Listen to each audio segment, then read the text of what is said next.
Hey fam, what's good? Welcome to another video. If we haven't met yet, my name is Ted and I talk bass. Look, in my last video, I was telling you guys how I was trying to get like recentered and take care of my family business and all of that stuff. And I figured it would be cool for me to kind of try to get re-inspired myself to go back to basics, as it were, and on this journey as I can, I want to put out some videos and share some stuff with you guys as well.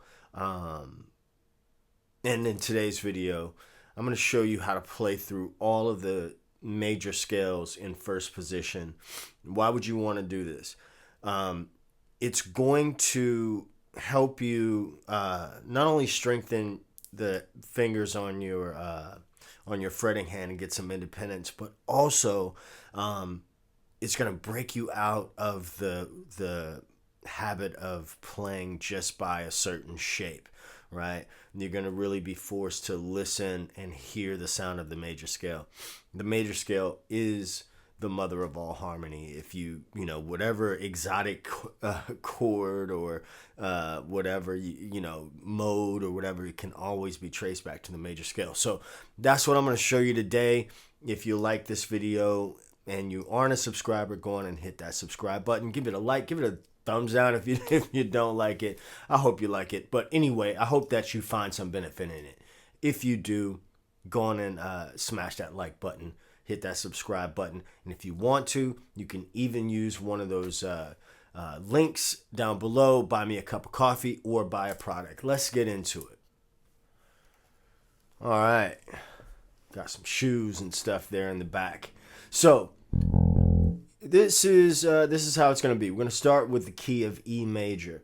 Now I won't stop and talk too much about the fingerings, but I will play it as slow as I can when appropriate, so you get what's happening. So we'll start with open E.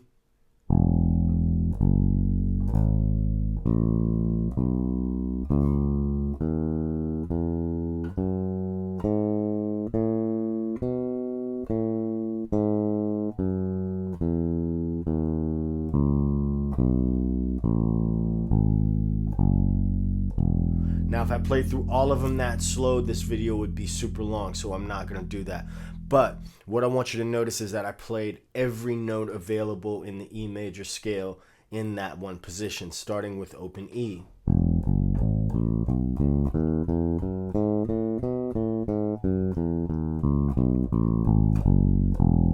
If you notice, if you're not familiar with E in that configuration, in that shape, then look at this.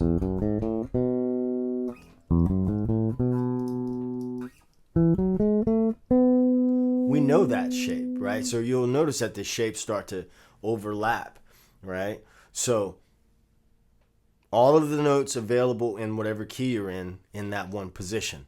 Now, to get another benefit from this, what you want to do is you want to call out the numbers. Okay, if E is 1, right? 1, 2, 3, 4, 5, 6, 7. 1, 2, 3, 4, 5. Or 1, 2, 3, 4, 5, 6, 7, 8, 9, 10, 11, 12. Right? Why would you want to go up like that? Well, because once you start getting into extended chords and things like that, past the ninth, then you'll know where those chord tones are. But you can just go 1, 2, 3, 4, 5, 6, 7, 8, 9, 10. 1, 2, 3, 4, 5, 6, 7. 1, 2, 3, 4, 5 if you want. Okay? So there's E major. Also notice that I'm moving, that I played upright for a lot of years, so I can stretch, right? But I'm still moving my hand. You don't feel like you have to just be holding on to notes. That's a recipe for injury. So now let's go to F major. Speaking of upright, so the fingering that I'm going to use for F major is similar to what I would use on upright. Right? So here's F.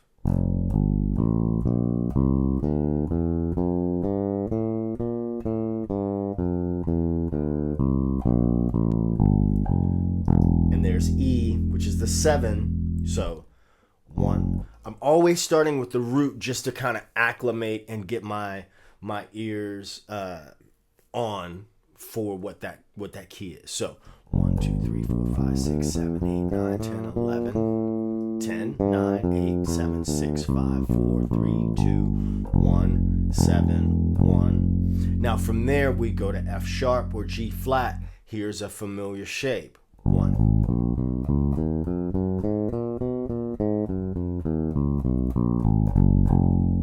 7, and then 1. Now, for G major, I'm going to stick with this, starting with this finger, to kind of put the limitations on the movement. Okay, so 4, 5, 6, 7, 8, 9, 10. 9, 8, 7, 6, 5, 4, 3, 2, 1, 7, 6, 7, 1. Very important. Okay, those scale degrees, right, are gonna wind up being the roots or some other chord tone, right? But if we're calling out the scale degree, we want to call them out so we know where those roots are at the very least. All right. Let's move on to A flat or G sharp major.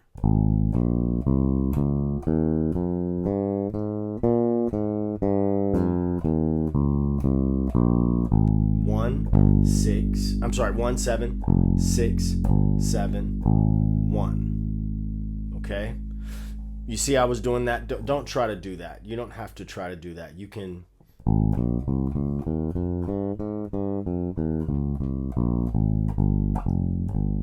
You can move your hand, okay? So from there, from A flat or G sharp, now we go to A. A is going to be similar to E, right? If we start on open A,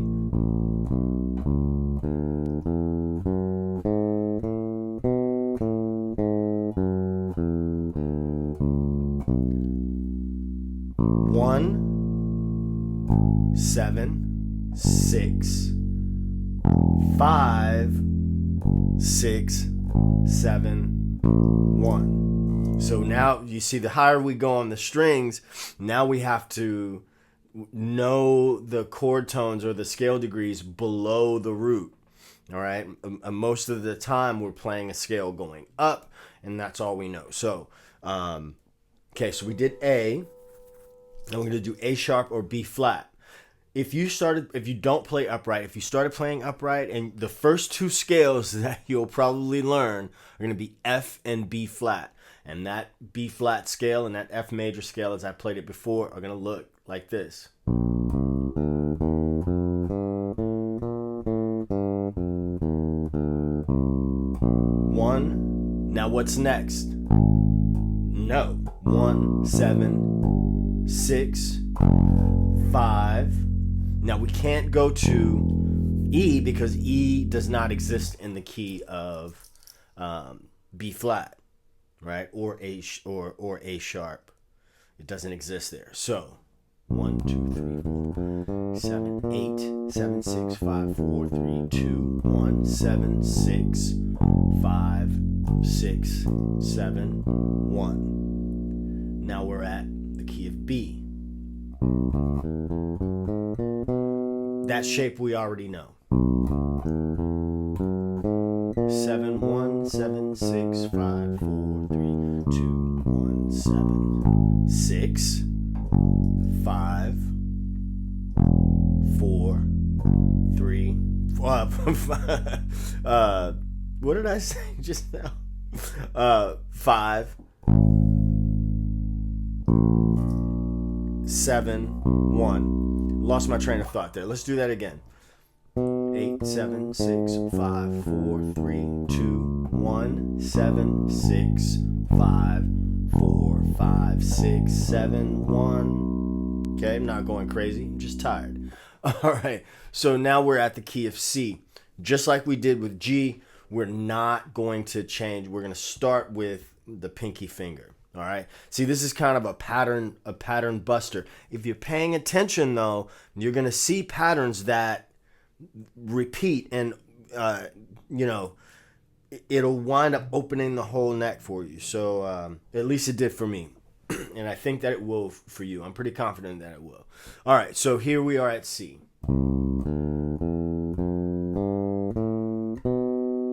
Now we can't, without shifting, we can't get any more of that scale, so we're going to stay there.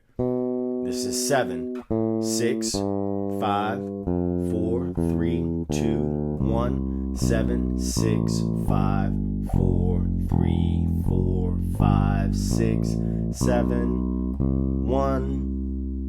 Let's go to C sharp or D flat major.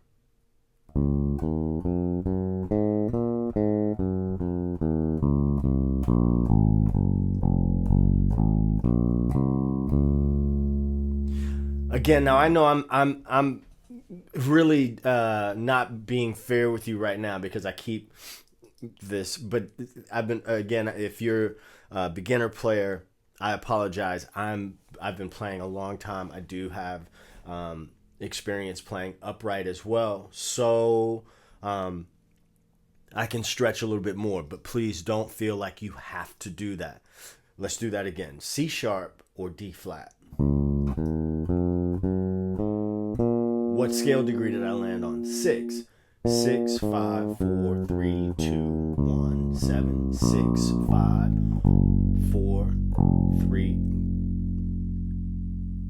4, 5, 6, 7, 1. Okay? And I'll show you in another video why that's so important to know those roots above and below the key center. Okay? So there's C sharp, D flat. Now let's go to E flat, because that's the last one that we have not played.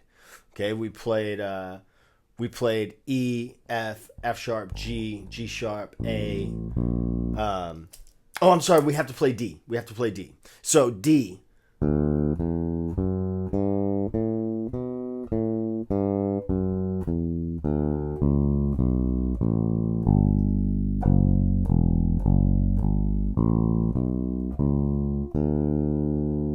Okay, so there's D. Now we're going to play E flat.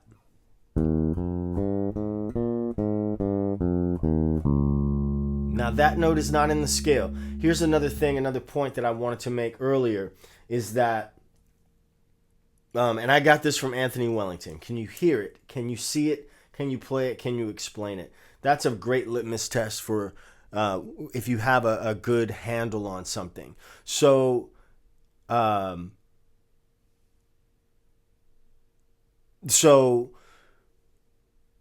being able to hear when you've played a note that is not in the scale, all right, or it's not within what you're intending to play, right? I agree with Vic that there is no such thing as a wrong note unless you didn't intend to play that note, right? So E flat again. Now we're in the key of E flat. So is there an A in E flat? No. There's an A flat. There's a G. There's the 5. Right?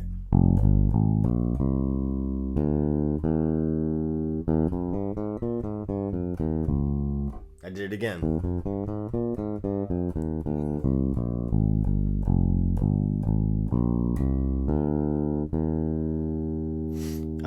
Sorry, I said that was a 5. That's 2. Trying to go too fast and think and not slow down, but you see what I'm saying. So that's all those keys. Now we already did E, and we already did F, and we already did G flat. That's why I didn't include those here. You can definitely play them ascending from there and then descending to their root, to the lower octave if you want to, but just know that we did those already. So just to review, here's E major.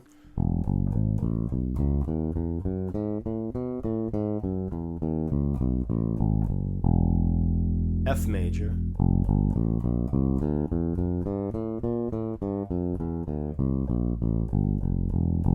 G flat.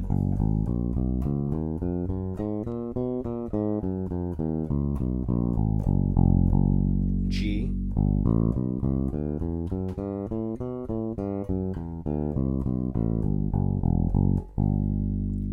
flat or G sharp.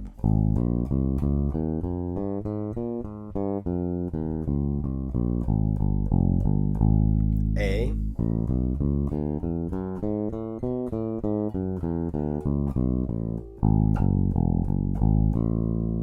B flat or A sharp.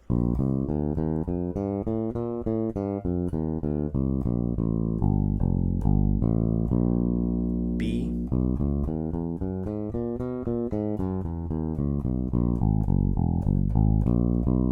C.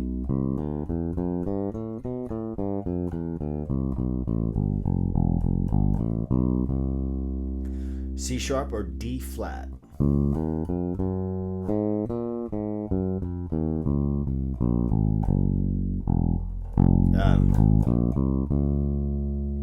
D.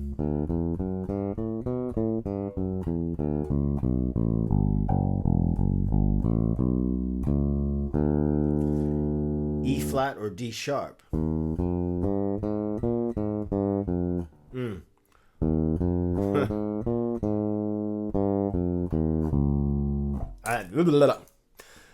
D sharp or E flat.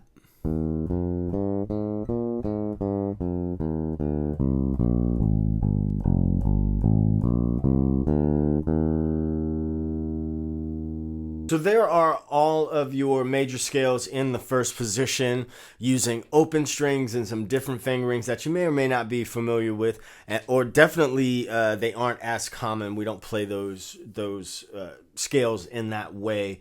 I know from me and a lot of people, you know, once you find a couple of ways to play a scale, then you kind of stick with that. There is no textbook way to play a scale. There's no right way to play a scale. You play the scale in the fingering that is most not convenient, but most efficient, and the music will dictate what fingering you need to use. Okay, so it helps to know a few different ways to navigate that, but at the end of the day, we're not playing scales, we're playing music. So knowing the scales just helps you navigate that landscape a little bit better, so and a little bit more efficiently. So anyway, I hope you liked the video. I know this one was a little bit long, but thanks for watching. If you like it, if you like this content, if you like me, if you like the channel, if you like me, go and hit that subscribe button, and I'll see you in the next video. Remember, you could buy some merchandise, buy me a cup of coffee if you found this helpful. All right, peace. 2 fingers.